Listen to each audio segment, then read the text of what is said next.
This game makes you go through a character arc, and not by just making the enemies have massive health pools, I can do this all day. but instead by pushing you into a corner, making all the monsters from the little fry to the heavy hitters way more intelligent, way more agile, and way more lethal.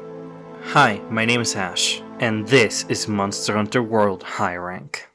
By this point, we have 4 areas of the game open to us, now populated with stronger versions of the monsters we fought before. We get introduced to this with the Puki Puki, which has an exclusive move not shared with its low rank version. There are a few other elements that upscale 1-to-1 between low rank and high rank monsters. Their attack patterns are mostly the same, but now monsters will be more aggressive. They will rush you if you start sharpening your weapon or healing when they're not distracted. And they will combo their attacks for way longer, making it so you have to be more careful about what openings you want to take.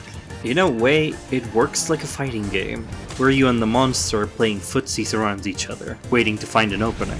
The only difference being, the monster is massively large, while you are massively, your hitbox is small. And again, the monster's intelligence is not to be subestimated. Best example I have is the Otogoron. Now, let me explain.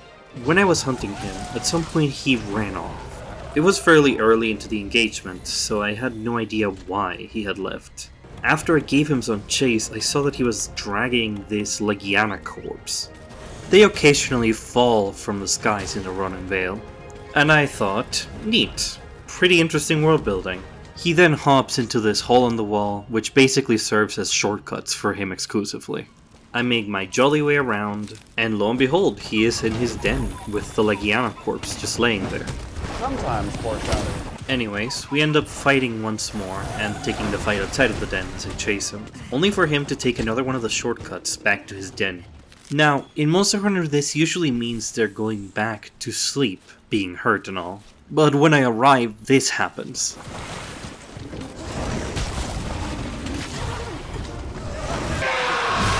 When he came back the second time, it wasn't to sleep, it was to eat the Legiana corpse that it had left there, essentially putting him in an enraged state where all his attacks would come out a lot more frequently, as well as being more aggressive and, from what it felt like, harder to stun out of attacks. And well, in the moment I was really confused. It really encapsulates what makes Monster Hunter great at these higher levels. The second feature exclusive to high rank is alternative monsters, or as the game calls them, subspecies. We first begin to see hints of them when we're roaming around in the first mission in high rank. We'll see traces of a Rathian, yet there will be question marks in front of it, as if trying to tell us that it is a Rathian, but there's something off about it. After a few more missions, we follow up on the lead, and this is what we see.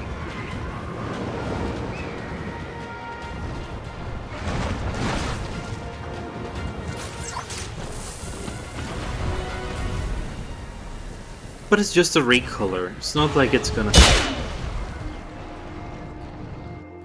Yeah, the subspecies are no joke. They are way more aggressive on average. They have different versions of the attacks that the base monster has, which will throw you off, more often than once. And if you're coming in blind, they even have different resistances than the original monster, so maybe the equipment that you're carrying isn't even optimal for them. Similar, yes, but different in motion. We take out the Pink Rathian with... Hey, if you're enjoying this video, feel free to like and subscribe. I have tons of other projects in the works, so if you like my style, I'm sure you will enjoy your stay. Now, back to the video. But at this point, my gear was not keeping up, so I went out of my way to clean out a lot of the side quests that I had left behind. And now, with better armor and weapons, this is what happened. Yeah, I still kept getting beat up. I mean, don't get me wrong, the armor lets me play a little bit more aggressive and deal more damage. But the main issue wasn't that I was undergeared for this section of the game. It was how I was playing. I was face tanking a lot of attacks that I shouldn't be taking, and kept getting caught by attacks whenever I was trying to heal or flee. I simply was playing bad. So the only way around it was to be more aware of what I was doing. And once I was, I gotta admit, everything got a lot simpler. My hunts became more consistent. The game basically made a difficulty curve that wasn't so monumental that I couldn't get through it, but instead it gave me the tools to get better. You can get knocked out up to 3 times, and that's a good way to gauge how good you're performing. And I gotta admit, it is really satisfying. Now, more skilled and comfortable with how the game works, we are finally ready to enter the last area, the Elder's Recess. Now, this area offers an entirely different experience than the first 4. The other areas more closely emulated biomes. This is something entirely different. The areas range from harsh magma to icy peaks to crystalline formations. It is unapologetically extreme. Here we find some of the strongest monsters the game has to offer, which include a lizard that makes you explode, Thanos that makes you explode, a fish that makes you explode, a Rathalos, but he is... Is that blue? Is that fucking blue? And might as well just the entire bomb factory. The game only really asks you to see all these monsters, but if you're this far into the game, it's very likely that you'll go and try and hunt them at least once. And in doing so, you'll end up seeing most of what this map has to offer, needing to face its different challenges, like the extreme heat, which is a new mechanic at this point in the game. All of this to prepare you for one final challenge.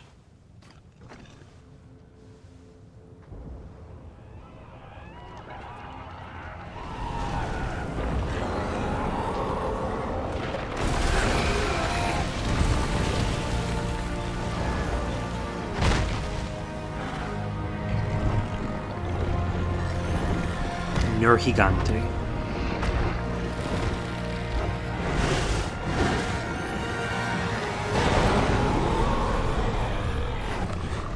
I don't think there's a single fight that encapsulates what Monster Hunter feels like other than this.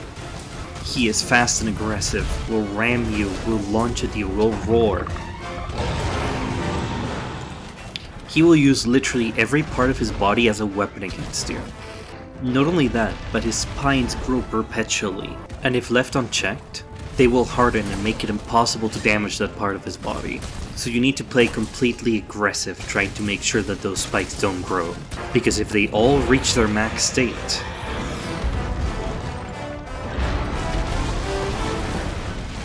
that attack not only stun locks you with the roar, but it has a deceptively large hitbox, both where he lands and everywhere below him. So you either need to time your dodge perfectly, or be silly like me and just use a shield to block it.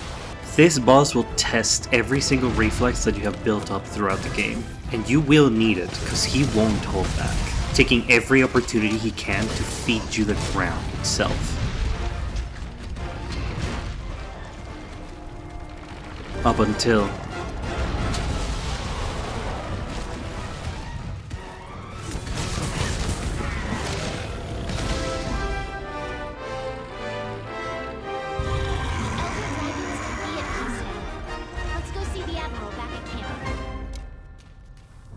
And that's that. Just a little sampler of what high rank has to offer. Honestly, revisiting this game really tested me. While I could get by on low rank with a lot of instincts that I already had, high rank really forced me to remember a ton of things that I had already forgotten, as well as get better at the game itself. But this is just the beginning. Because while Nergigante is the dragon that best represents what Monster Hunter feels like, he is not the only one, let alone the last one. But that will be for next video. Hope you enjoyed this one. And if you did, please consider leaving a like, it helps out a lot. And if you aren't, consider subscribing. I'm sure you'll enjoy your stay. But yeah, thanks for watching. Hope to see you next time.